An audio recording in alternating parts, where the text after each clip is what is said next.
우리가 이민 와서 이렇게 가정들을 보면 처음 이민 와서 어려울 때는 일가 친척 동기간끼리 서로 잘 돕고 잘 오가는데 오히려 좀 살만해지면서부터는 관계들이 나빠지는 경우들이 많습니다. 아브라함은 성경에 나오는 본격적인 첫 이민자입니다. 조카로 동기간 하나 데리고 이민을 시작했는데 어려울 때는 서로 잘 의지하며 살았는데 살만해지니까 땅이 좁아지기 시작했어요. 땅이 좁아졌다는 건 경제의 현실을 말해줍니다. 살게 되니까 동반자가 경쟁자가 되는 겁니다. 이런 인생의 현실 앞에서 아브라함은 조카 롯과 싸우며 살지 않고 살 길을 찾아 떠나기로 합니다. 그래서 각자 땅을 찾아 떠나야 하는데 조카 롯에게 먼저 선택권을 줍니다. 내가 왼쪽을 택하면 나는 오른쪽으로 가겠다. 네가 먼저 선택해라. 그때 롯은 눈에 보기 좋은 물이 넉넉한 땅을 택합니다. 자기 눈에 보기 좋은 걸 택한 거예요. 상식적으로 생각하면 삼촌에게 무슨 말씀이에요? 삼촌이 먼저 하셔야죠. 나 오늘까지 이렇게 사는 것도 삼촌 은혜인데 삼촌이 좌하시면 내가 우하리다. 그래야 돼요. 그게 정상이에요. 근데 롯은 냉큼 쥐가 먼저 좋은 땅을 택하기로 하는 겁니다. 결국 아브라함은 어떻게 됩니까? 롯이 택하지 않은 다른 쪽으로 가게 되는 겁니다. 이렇게 되면 세상적으로 아브라함은 집안 식구 살리기 어려운 못난 무책임한 가장 취급당해야 되는데 성경은 아브라함을 믿음의 조상으로 높이 평가하고 하나님 바로 이런 아브라함을 축복하셨다고 하는 겁니다. 구약 성경에는 두 가지 큰 신학적인 질문이 제기됩니다. 하나는 하나님이 약속을 정말 지켜주실 것인가? 하나님의 신실성에 대한 질문이에요. 다른 하나는 그런 눈에 보이지도 않고 손에 잡히지 않는 약속을 믿고 따라갈 사람들이 있을 것인가? 하나님의 신뢰성의 문제가 대두됩니다. 하나님의 신실성과 인간의 신뢰에 관한 거예요. 그런데 성경은 예스 그러는 거예요. 하나님은 신실하신 분이시다. 약속 지키신다. 또 세상 사람들은 하나님을 안 믿는 것 같지만 아브라함처럼 하나님을 믿고 신뢰한 사람이 있었다. 이 간증이 구약의 말씀입니다. 오늘 본문의 시작은 새로운 변화의 인생의 현실을 제시합니다. 우리도 새로운 직장을 시작한다든가 사업을 시작한다든가 시집을 간다든가 장가 간다든가 무슨 결정 내려야 할 때 갈림길에 고민하게 됩니다. 어떤 기준을 우리가 가지고 결정하는가? 어떤 조건이 내 인생 결단의 근거가 되는 것인가? 이게 문제입니다. 변화의 때 개인도 가정도 교회도 마찬가지입니다. 주의 몸된 교회의 현실과 미래를 앞에 두고 무엇이 우리의 결정을 좌우하는가 하는 겁니다. 오늘 본문을 자세히 보면 인생은 항상 살아남기 위해서 발전하기 위해서 자기가 살던 현실을 과감하게 변화시켜야 하는 것을 보여주고 있어요. 새롭게 변화돼야 되는 겁니다. 발전적인 변화를 계속하지 않으면 가까운 동기간끼리도 땅이 좁아 다툼과 같이 폐쇄적인 갈등을 반복하게 되는 겁니다. 조카 롯의 일꾼들과 삼촌 아브라함 일꾼들 다투었다는 것, 서로 열심히 살려고 노력하다 보니까 그대로 있어가지고는 더 이상 발전은커녕 생존도 어렵게 되는 겁니다. 교회들도 마찬가지입니다. 교회가 부흥하거나 발전하지 못하면서 그 내부에서 자꾸 뭘 파이 따먹으려고 그러니까 힘든 거예요. 이걸 블루오션, 레드오션이라는 말도 그런 거 아닙니까? 있는 거 가지고 서로 땅 따먹으려니까 서로 쌈박질하는 거예요. 블루오션은 넓은 세계를 확장해 나가면 이게 지지고 볶고 쌓을 필요 없는 거예요. 교회도 그래요. 이거 내가 그만두면 큰일 나겠다가 이걸 내가 그만두면 더 큰 일을 하나님이 주신다는 믿음으로 확장해 나가야 되는데 내가 알고 있는 그것만 자꾸 유지하려고 그러는 게 땅이 좁아지는 거예요. 교회가 선교와 전도를 위해서나 부흥의 확장을 위해서 막 열려 나가야 되는데 있는 것만 가지고들 티격태격하고 있으면 사실 열심히 한다고 그러지만 갈등을 유지하는 그 일밖에 할 수 있는 게 아닙니다. 오히려 이런 문제가 터졌다는 것을 아브라함으로 바꿔주시는 하나님의 역사가 여기 의도가 있는 거예요. 아브라함은 뭐 여러분 잘 아시는 대로 한 집안의 아비예요. 조그만 집안의 아비인데 아브라함은 민족의 어비가, 민족의 아비가. 조그만 땅덩어리에서 먹고 살기 바쁜 집안의 가장이 민족의 아버지가 되는 변화의 역사를 주기 위해서 갈등이 주어지는 겁니다. 변화를 요구하는 인생의 도전은 그 사람을 크게 만들려는 연단의 계획이다. 벌써 오래전이지만 빌 클린턴이 대통령 되었을 때 미국 경제가 어려워지는 경험을 할 때가 있었어요. 그때 그가 이렇게 국민연설에서 한 적이 있습니다. 오늘 우리가 처한 이 시대에 우리에게 던져지는 질문은 과연 우리에게 닥쳐오는 변화들을 우리의 친구로 만들 것이냐, 적으로 만들 것이냐, 이것이 우리의 문제다, 이렇게 얘기했어요. 근데 이 변화를 적으로 만드는 게 익숙한 사람들이 있어요. 변화를 친구로 만드는 그런 열려있는 긍정적인 그 습관과 문화가 우리에게 필요한 거죠. 2018년 과연 어떻게 세상이 변할까요? 중국과 미국의 전쟁 이야기를 하는데, 화폐 전쟁 이야기를 하는 거예요. 미국의 달러가 세상의 구매의 가장 기본 단위인데 중국이 구매력이 제일 큰 인구가 많은 나라니까 이제는 위안으로 바꿔가는 것을 바꿀 수도 있다는 시도가. 근데 그것보다 더 무서운 게 뭡니까? 이미 암호화폐라고도 하고 가상화폐라고 하는 비트코인 같은 것들이 중앙 통제가 불가능한 이제는 경제 시스템을 만들어 간다고 선포하게 되는 겁니다. 이게 어떻게 될지 아무도 몰라요. 그러니까 막 수백 배 뛰는 투자, 붕괴 이런 문제가 부딪혀 되는 거죠. 결국 우리가 중요하게 여기는 종이돈이라는 게 신뢰성을 잃어버리게 되면 종이짝에 불과하게 되는 거예요. 어떻게 될 거냐, 그렇죠? 뭐 이미 시작된 로봇화, 한국 현대자동차도 지금 지지 않으려고 막 좀 인터넷 보니까 한국에서 이미 자동차도 혼자 자기가 알아서 운전하는 자동차 개발에 들어가고 그랬죠. 그런가 하면 저와 같은 세대는 상상 못하던 일이 미국에서 벌어지고 있어요. 이게 뭡니까? 2018년 올해 1월 1일자로 캘리포니아 이런 주에서 마리아나가 오락용으로 이제는 시판이 시작됩니다. 이틀 전에는 볼만트 주가 또 주법으로 이거를 합법화하기 시작합니다. 우리 잘할 때는 마리아나 그러면 굉장히 나쁜, 이거는 막 그냥 감옥에 들어가는 그런, 이제는 합법화가 되는 거예요. 의학용으로는 이미 의학용으로는 이렇게 되어 있지만 그것만이 아니죠. 이미 미국을 위시해서 전 세계 많은 나라들이 하고 있는 거지만 동성혼이 합법화되는 거예요. 남자와 한 여자의 결합이 결혼으로 봤던 걸 이젠 두 인간의 결합으로 만들어가는 거예요. 이미 여러 교단들도 동성애자 목사 안수가 합법화되고 허용되고 있습니다.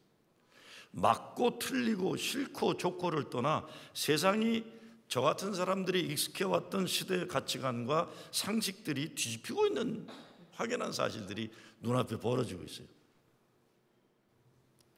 지난 며칠 동안 뒤바뀐 변화를 봐도 그래요. 막 트럼프 대통령하고 김정은 위원장하고 막 그냥 내 핵폭탄 버튼이 더 크다, 네가 크다 이러더니 갑자기 확 돌아버렸어요. 지금 평창 올림픽을 앞두고 남과국 대화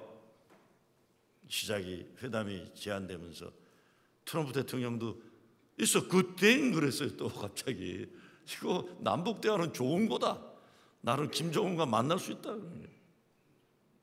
세상이 이게 갑자기 또 확 바뀌는 거예요. 여러분, 제가 2017년 설교하면서 거의 매주일 빠지지 않았던 설교가 트럼프 대통령의 반이민 정책과 백인 민족주의 부추김에 대한 비판적인 설교가 있었습니다. 저는 뭐 한국 정부에 대해서는 거의 발언한 적이 없어요. 나는 뭐 박근혜 대통령 탄핵에 대해서도 발언한 적이 없고 문재인 대통령이 대통령이 됐다는 거 제가 얘기한 적이 없는 것 같아요. 그래서 모르시는 분들 많죠. 그분이 대통령 된 거. 저는 거론 안 합니다. 저는 한국 정치에 대해서는 거의 거론을 안 해요.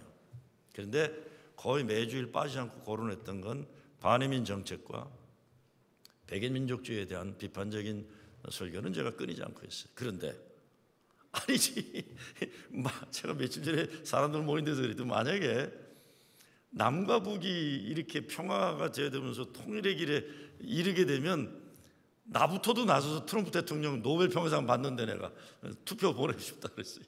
지금 종잡지 못하는 세상이에요. 우리가 알고 있던 틀 자체가 흑백 논리로 이제는 정돈이 안 되는 세상이 돼갑니다. 정신이 하나도 없어요. 정신이 없어요. 예측 불허의 시대가. 성경으로 돌아오는데 세상이 변할 때 아브라함은 어떻게 했나 이겁니다. 아브라함은요, 어떤 변화에서도 빠짐없이 했던 게 있어요. 그게 뭡니까? 시작할 때 예배제단 쌓고 끝날 때 예배제단을 쌓는 거예요. 어디에서 어디로 옮겨가도 꼭 아브라함이 했던 건 예배제단을 쌓던 겁니다. 예배드린 거. 변화하지 않으면 안 되는 인생의 도전에서 하나님 약속 믿고 살아가겠다는 그거 하나 붙잡고 아브라함은 살아왔던 거예요. 제가 지난주 목회장에도 썼고 수요예배인가 설교도 말씀드렸지만 세상이 급변하는 속에서 제가 맡았던 교단의 일이 우리 한인총회 미래대책위원장인데 제가 지난번 시카고 중앙위원회에서 그 얘기를 했어요. 세상이 어떻게 변하는 건 난 더 이상 관심 가지고 싶지 않다. 따라가질 못하겠어 내 머리로. 내가 관심 가지고 싶은 거는 세상이 아무리 변해도 변하지 않는 그것만 붙잡고 살겠다 그랬어요. 난 우리 교단도 그랬으면 좋겠다 그랬어요. 세상이 아무리 변해도 변하지 않는 것, 하나님 살아계시고 그분이 우리 사랑하시고 예수가 구원자시고 성령의 능력으로 교회를 지켜주시고 그래서 복음을 증거하고 예수의 이름으로 사람 살리고 사랑하는 거, 이것만 하다 가도 모자라는 세상이에요. 또 뭐 어떻게 변할까? 그러면 대개 정치적인 사람, 머리 좋은 사람들에게 우리가 끌려다니는 거예요. 아브라함은 머리 좋은 사람이 아니었어요. 여러분 한번 생각해 보세요. 다윗은 용감하다고 그랬고 솔로몬은 지혜가 있다고 그랬고 뭐 다 자기 실력이 있잖아요. 모든 성경의 인물들이 자기 실력이 있는데 유일하게 자기 실력이 없었던 인간이 딱 하나 있어요. 누구예요? 아브라함이에요. 배짱도 없어갖고 자기 와이프 아니라고 속이기도 하고 이러면서 살아갔어요. 그렇죠? 그런데 하나님은 아브라함을 믿음의 조상이라고 선언하시는 거예요. 세상적으로는 아무것도 잘난 뭐가 없으니까 믿음의 사람이다. 저 사람은 믿음의 사람이다 그러는 건 저 사람은 아무 실력이 없다는 걸 얘기하는 겁니다. 근데 그를 복 주시고 친구 삼아 주셨다. 이것이 말씀이에요. 우리는 아브라함에서 뭘 배울까요? 첫째, 아브라함은 모든 일에 있어 하나님을 생각하는 겁니다. 롯은 자기에게 세상적으로 유리한 조건이 주었을 때 자기 앞에 굴러온 기회만 붙잡아버리겠어요. 그러나 아브라함은 항상 예배 제단을 쌓고 하나님의 뜻을 기다렸다가 움직입니다. 하나님 약속을 믿었기 때문에 마음이 늘 넉넉한 사람이었어요. 왜? 주님이 주시는 걸 아니까요.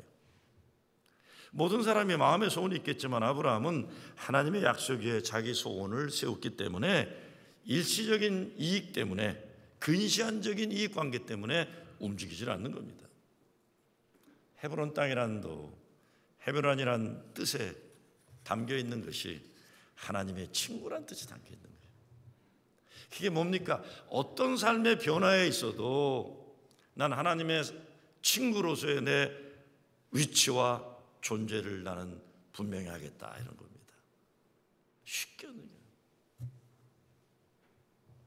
제가 전에 어느 선배 목사님이 어려움 당해서 이제 저보다 한 20년 다 위에 분들만 모시고 한번 식사를 한 적이 있는데 뭐 진리 얘기가 나왔더니 어느 선배가 화를 버럭 내면서 그래요.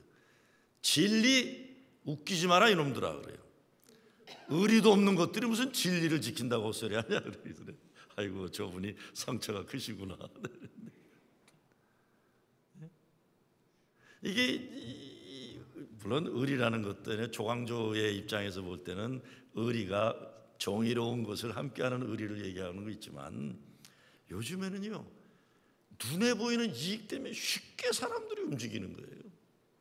지켜나갈 것을 진짜 그 공주영이 얘기하는 것처럼 무쇠의 뿔처럼 가는 게 아니라 그냥 자기 이익에 따라 왔다 갔다 좀 그러지 말자는 거죠.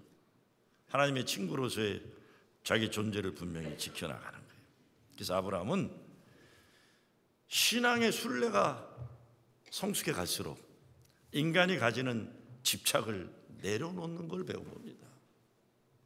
롯과 헤어지는 것도 아브라함에게 있어서는 사실 하나님 말씀의 약속의 시작으로 돌아가는 거예요. 왜? 하나님이 뭐라고 그래? 일가 친척을 떠나라고 그러는 거예요.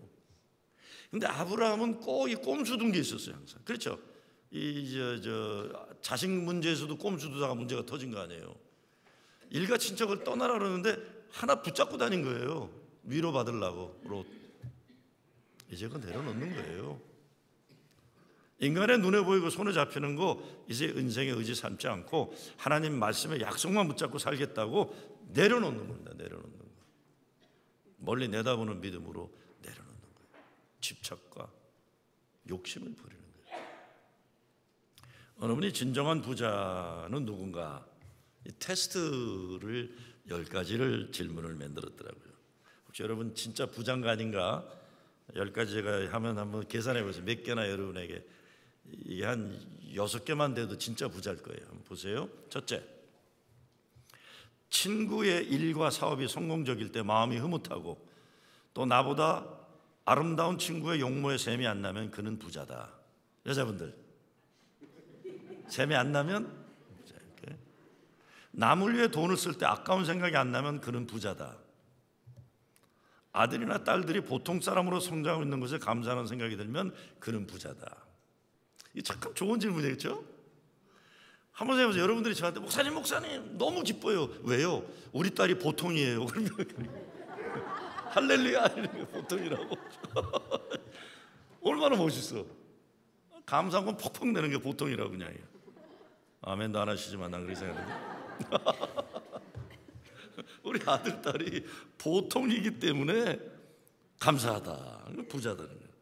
식사 기도를 드릴 때마다 진심으로 그 음식에 감사하는 마음이 들면 그는 부자다. 나는 확실히 이 문제는 예스예요. 저는. 자연의 아름다움이 눈에 들어오고 새의 노랫소리가 귀에 크게 들리면 그는 부자다. 저도 이거는 분명해요. 저는 어디 갔다 나도 행복하더라고요. 6번째, 모자라다 더 있어야 한다는 생각보다 이만한 것도 얼마나 감사한가라는 생각이 들면 그는 부자다. 7번째, 남을 비판하는 횟수보다 축복하는 횟수가 더 많으면 그는 부자다. 8번째, 현재나 과거를 후회하는 마음보다 그 마음이 내일이라는 집에 살고 있으면 그는 부자다. 9번째, 바쁠 때 하나님을 생각할 수 있으면 그는 부자다. 10번째, 이거 중요해요. 내가 죽고 난 다음에 천국 갈 것을 믿으면 그는 부자다. 여러분 몇 개나 여기에 쓰세요. 신앙의 길이란 이런 진정한 부자가 되기 위한 성숙의 길입니다. 이것이 아브라함의 선택이었어요. 조카 롯과 싸워서 더 가지려 하지 않았어요. 하나님 약속 믿고서 눈에 보이고 손에 잡히는 것을 연연하지 않고 멀리 내다보며 믿음으로 결단하는 겁니다. 이게 블루오션, 레드오션이 그 얘기 아닙니까? 열려있는 세계가 있는 거예요. 알고 있는 것 말고도 무궁무진한 세계가 있는 거예요. 그 세계를 향해 순례 개척자 정신을 가지고 산지라도 내게 저 산지를 내게 주소서 가는 거죠. 감사합니다. 두 번째, 하나님은 아브라함에게 눈을 들어 너 있는 곳에 동서남북을 바라보라 하셨어요. 눈을 들어 동서남북을 바라보라. 롯은 자기 눈에 보기 좋은 땅을 택했는데 소돔이 있는 걸 몰랐어요. 아브라함은 눈에 보이기엔 거친 땅이었지만 끝에 하나님의 축복의 땅 헤브론이 있었어요. 제가 신년 새벽 기도 때 안수 기도할 때 그런 기도 제가 한 분들 계세요. 하나님, 우리 권사님이 무엇을 택해도 올해에는 헤브론을 택할 수 있게 하여 주시옵소서. 헤브론을 택할 수 있게 해주시옵소서. 눈에 보이기엔 거친 땅이지만 하나님의 축복의 약속이 담겨있는 그 땅을 볼 수 있는 거죠. 직업을 택할 때, 사업을 시작할 때, 결혼을 할 때, 공부할 때, 자식 키울 때 눈을 들어 동서남북을 바라보라. 그래서 그 끝에 소돔이 있는지 헤브론이 있는지 봐라 하는 거죠.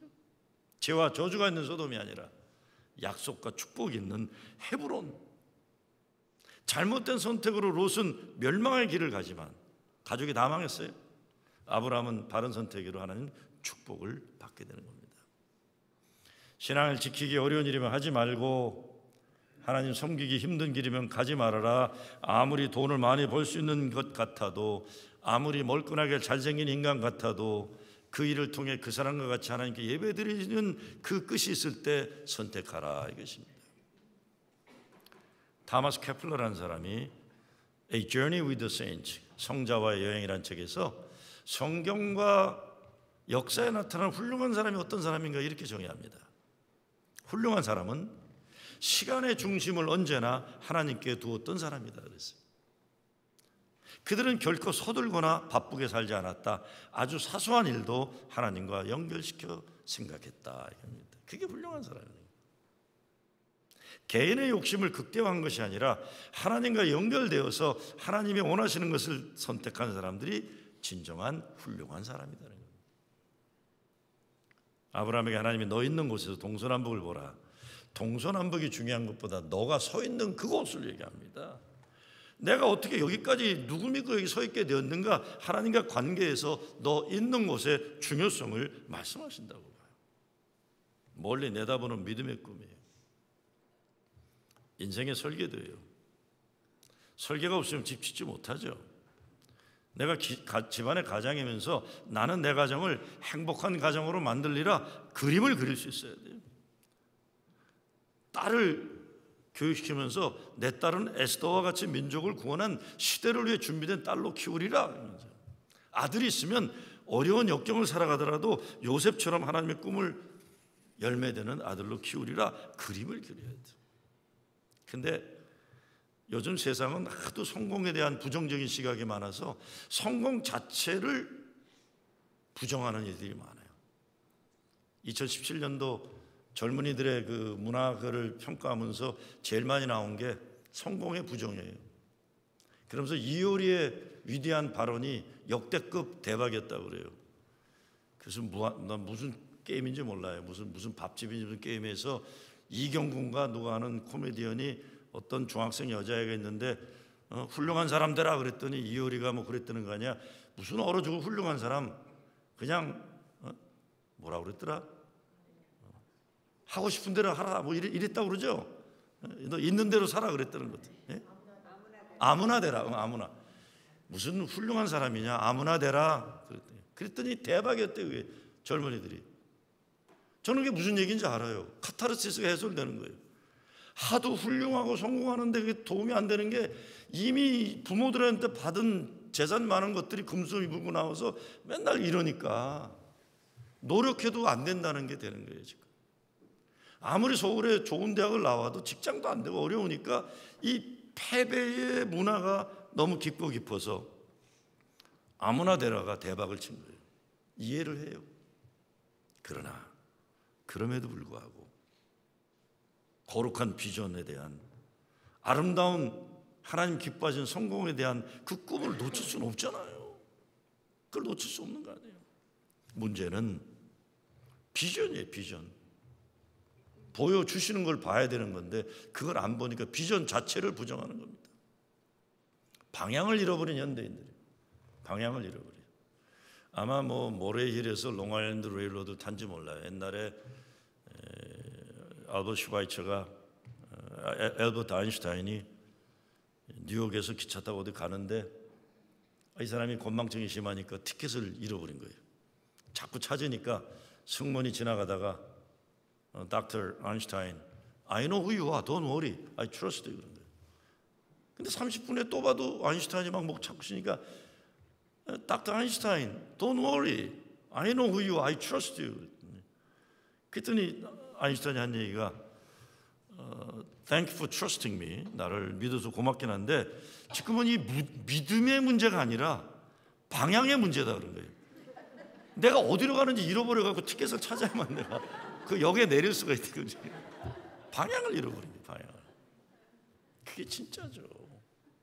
저는 그런 남자들 많이 만나서 중년들 목사님 이렇게 될 줄 알았으면 이렇게 안 살았습니다 그래요. 근데 그러죠. 이렇게 될지 다 알았다 너만 모르고 이제. 그냥 돈만 벌면 되는 줄 알았는데 뒤돌아보니까 뭐 엉망된 거죠. 가정도 엉망되고 몸도 엉망되고 교회 생활도 개판되고. 야, 왜 너만 몰랐냐? 왜 얘기할 땐 못 듣고 와서 이제 이러고 되니까 이럴 줄 알았으면 그렇게 안 살았습니다. 너만 몰랐다 이놈아. 방향의 문제예요. 방향에. 우리가 얼마나 잘 살고 못 살고는 사실 이만큼 살면 다 되는 겁니다. 뭘 그렇게들 이만큼 살면 돼요. 어제 저녁에 우리 권사님 한 분이 순댓국을 올려주셨어요. 근데 제가 집에 못 가는 전도사들한테 야, 밑에 가서 찬밥 좀 데워와라 그랬어요. 찬밥을 데워오니까 3명이 먹고도 남더라고요. 왜? 나는 순대 중에 간을 좋아하는데 젊은 애들은 내장을 좋아하더라고요. 그러니까 싸울 것도 없어요. 싸울 것도. 혼자 먹어서 행복한 것보다 우리 딸들 같은 2명, 3명이 나눠 먹으니까 남아요. 적게 먹으니까 난 살 안 쪄서 좋고, 젊은 애들은 내 거 먹으니까 살쪄서 좋고. 많이 먹는데 이슈가 아니에요. 이제는요. 방향의 문제가 방향에. 오늘 현대인들의 문제는 어디로 가고 있는지 인생의 목적지를 잃어버린 거예요. 많은 사람들이 물질 축복에 대한 욕심은 많지만 영적 축복을 위한 거룩한 비전은 별로 없는 게 이게 문제입니다. 그리고 축복 자체를 거부하고는 알레르기성이에요. 지금 오늘 교계에도 잘못된 축복론이 많다 보니까 축복 자체를 거부하고자 하는, 그래서 자기들은 굉장히 깨끗하다고 착각하는 인물들이 또 나오고 있어요. 양극화입니다. 사도 바울은 자신이 그리스도 예수께 붙잡혔다 그래요. 사람은 누구에게 무엇에 붙잡히느냐에 따라 그 삶의 질이 달라지는 거예요. 나쁜 것에 잡히면 사탄마귀에 좌지우지당하는 인생이고, 예수님께 붙잡히면 자유와 행복을 알고 성령의 도구로 쓰임받는 삶이 가능한 거죠. 예수님께 붙잡혀야죠. 그런데 우리가 비전을 가질 때 꼭 주의할 것은 비전과 욕심을 혼동하지 말아야 돼요. 비전과 욕심을 어떻게 분별합니까? 비전은 하나님의 영광에 관심이 있고 욕심은 자기 자신의 영광에 관심이 있는 거예요. 비전은 더 사랑하려고 세운 목표이고 욕심은 더 자랑하려고 세운 목표예요. 이 두 가지를 분별해야 됩니다. 하나님의 영광을 위한 일인가 아닌가. 교회도 그래요. 소위를 위해서 주의 몸된 교회 대의를 희생하고자 하는 사람들이 많으면 교회는 큰일 납니다.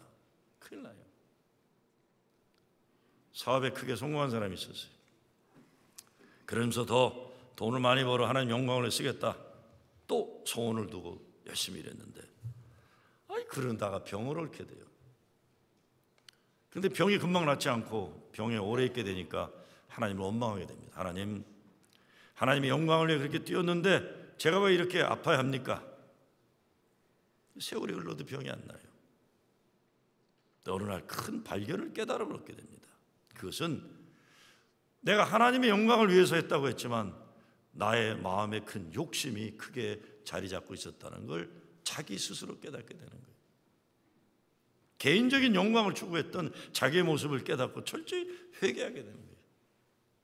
그러자 자기에게 주었던 병이 하나님께 오히려 감사한 마음이 들게 되고, 그때부터 신기하게 병상에서 일어나 사업을 다시 일으킬 수 있었다는 간증이에요.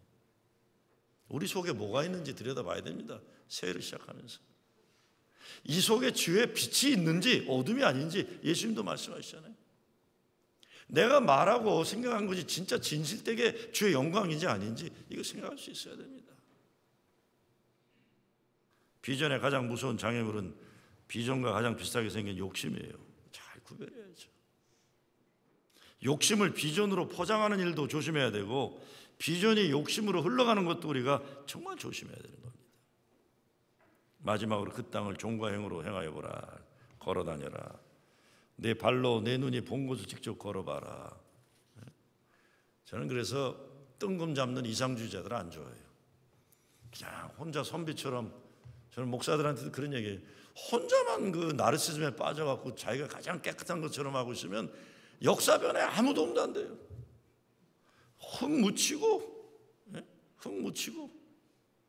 땅바닥에 자기도 뒹굴면서 역사를 변화시키기 위해서 좀 이 바닥에서 살아야 되는데 고상하게 그냥 백로처럼 있는 구름탄 헛소리들이에요. 헛소리들.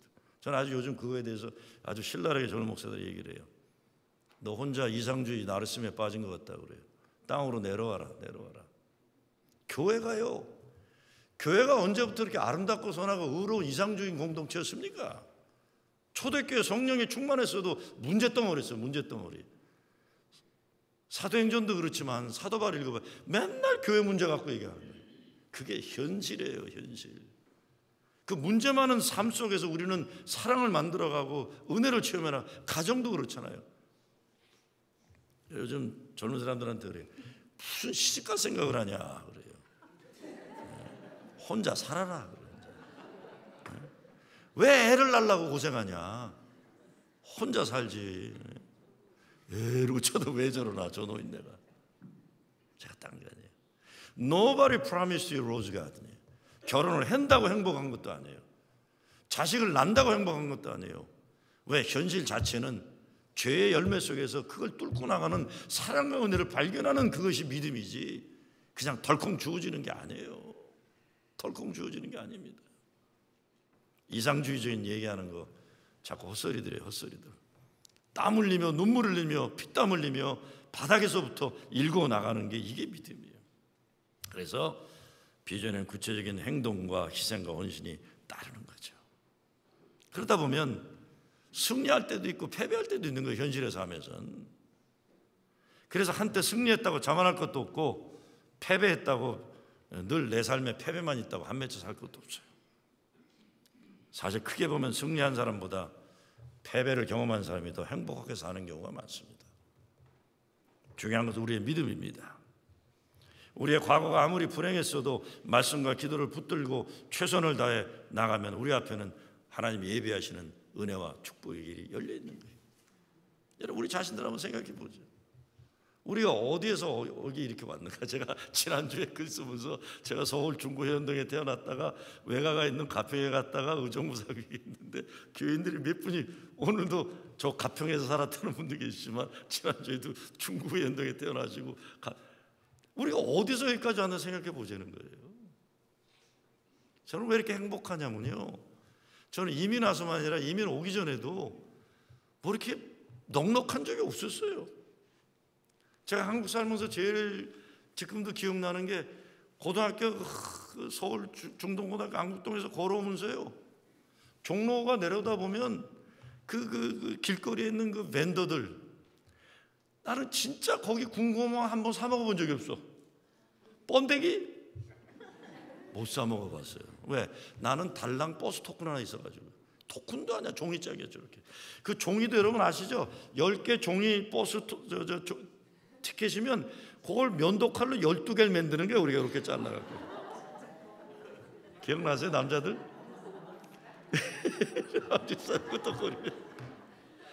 근데 그 버스 차장 애들이 봐줘요. 착한 애들이. 아이 진짜 별짓 다 하고 살았네 정말 보니까. 그렇기 때문에 뭐를 해도 행복해요. 난 미국이 뭐를 해도. 그래서 본문하고 너무 멀리 갔는데 하여간 그런데요.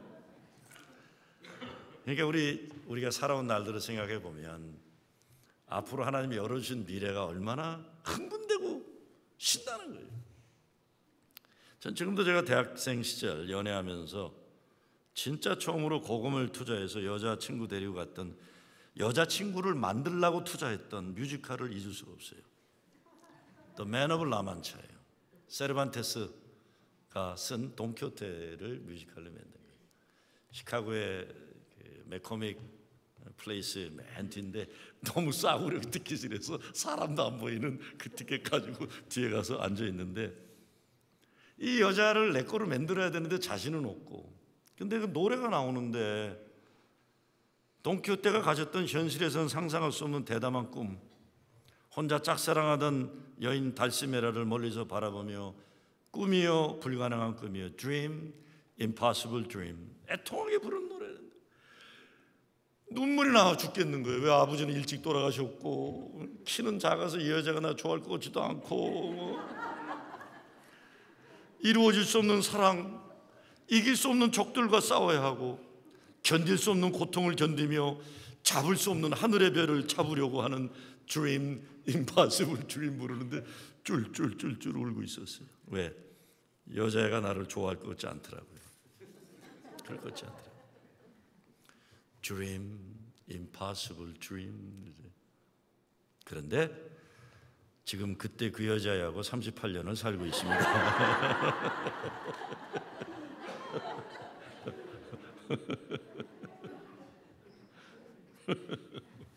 새해를 시작하면서 우리가 다시 위대한 꿈을 꾸자고 말씀드리는 거예요. 사실 우리가 뭘 잃을 게 있어요. 이미 시작할 때부터 없이 시작했잖아요. 뭐 죄송해요. 여러분이 얼마나 가지고 시작했는지 모르지만 저희처럼 70년대면 뭘 처음부터 없이 시작했는데 뭘 더 없을 건 또 뭐가 있어요. 그렇잖아요. 제가 제 친구가 한준일 장로라고 아주 보수 장로의 장로인데 이 남미에서 온 애가 있는데 쫄딱 망했어 IMF 때. 그래서 내가 야 준일아 어떻게 네가 망하냐? 니네 교회 못된 장로가 망하지 어떻게 네가 망하냐? 뭐 이런. 그랬더니 야 너 목사가 어떻게 그렇게 얘기하냐 그래요. 너나 나나 우리 고등학교 때 친구인데 너나 나나 우리가 옛날에 뭐가 있었냐? 더군다나 나는 남미에서 왔잖아 그러잖아요. 남미에서 왔잖아. 내가 뭐 그 친구가 얘기한 걸 얘기하려고 그러는데 또 이게 신년부터 또 좀 구설수에 오를까 봐 얘기 못 하겠어요. 어차피 우리 그거 그냥 두 쪽 얘기만 하고 끝내겠어요. 그거 갖고 시작한 거 아니냐 그러더라고요. 그렇게 생각해 보면 we have nothing to lose. 뭘 우리가 잃어버릴 게 있어요. 이미 없이 시작했는데요.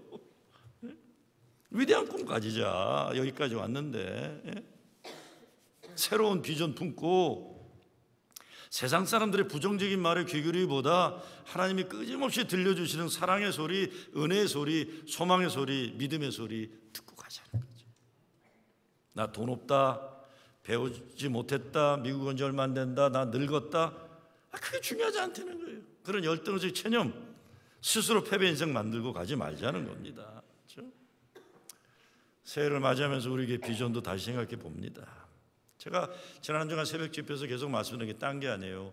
그루터기 신앙을 말씀드리면서 그루터기 신앙 정도가 아니라 이제는 야곱이 요셉에게 축복했던 담장을 넘어가는 영향력, 거룩한 영향력이 있는 요셉의 축복이에요.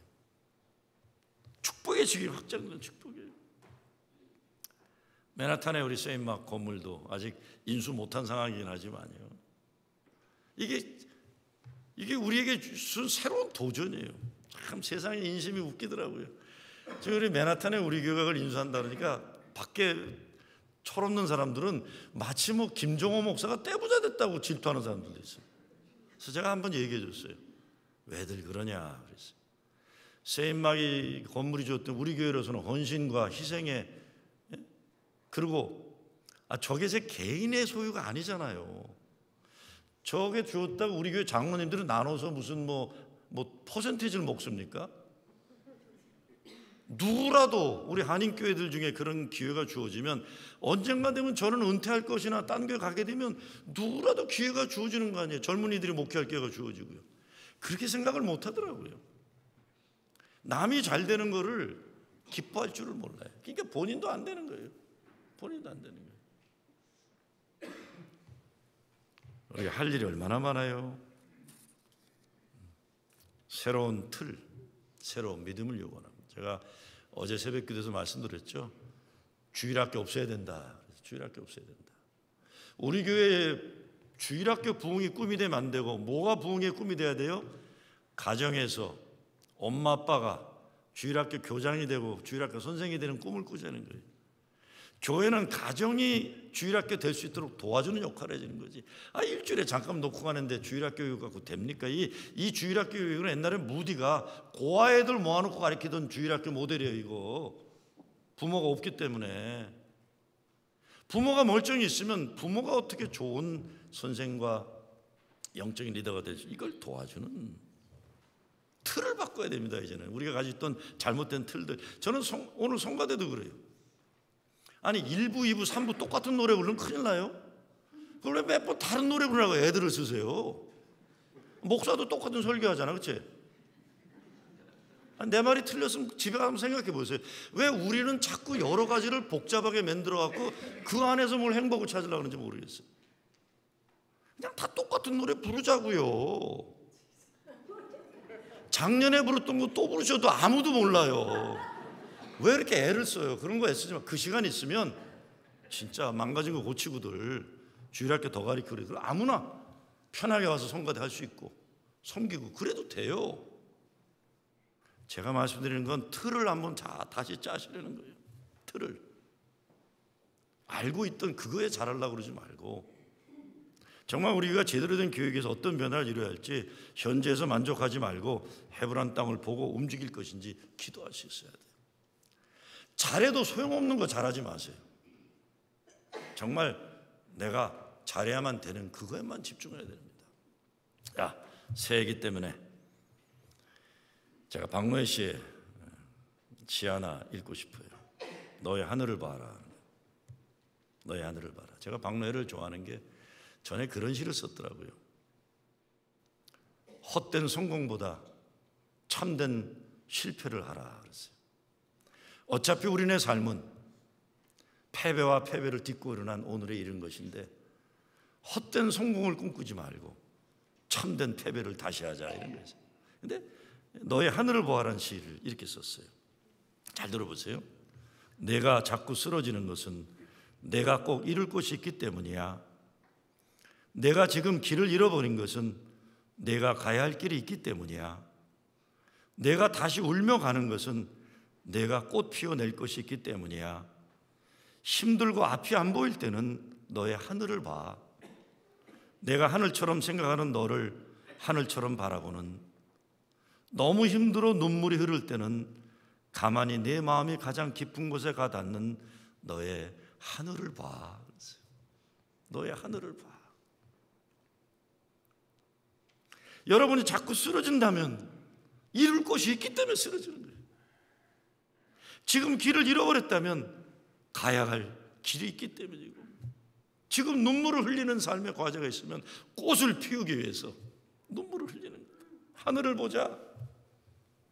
너무 힘들어 눈물이 흐를 때는 가만히 내 마음이 가장 깊은 곳에 가던 너의 하늘을 봐. 하나님만 바라보고 2018년 나 500년 전에 종교개혁을 시작했던 마틴 루터가 교황청으로부터 죽음의 위협을 받으면서 밤새 울며 기도하다 일어나서 외쳤던 글이 있습니다. I do not know what my future will hold, but I do know who is leading me. Whom shall I fear? 그랬어요. 내 앞길 내 알지 못하지만 누가 내 인생을 이끄시는지 내가 확실히 아노니 내가 그 무엇을 두려워하리요. 이 믿음 붙잡고 새해에 전진하는 여러분 되시길 주의 이름으로 축원합니다.